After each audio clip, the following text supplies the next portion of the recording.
a style. I didn't actually assign a style. So now I have. So now this is going to operate differently than these in terms of color. Function doesn't change. All I did was change its color. Another way I can do that is to do conditional. So I could say when, what's this?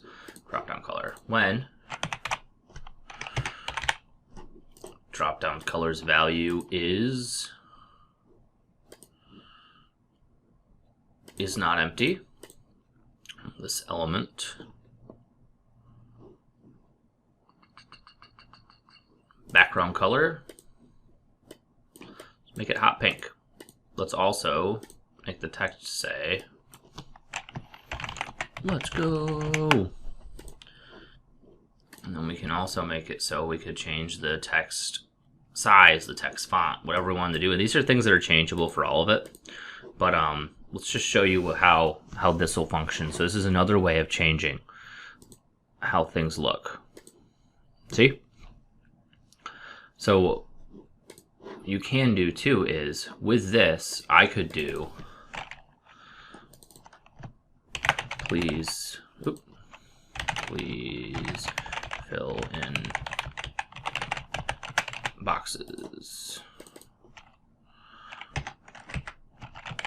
boxes above. Please fill in boxes above. That'll fit a lot better.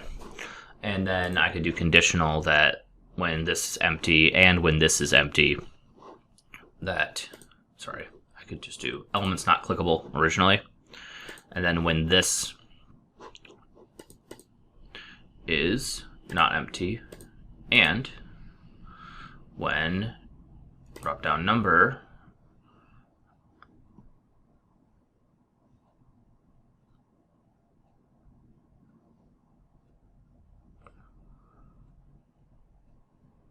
value is not empty. And this is all going to change. Also then need to make it clickable.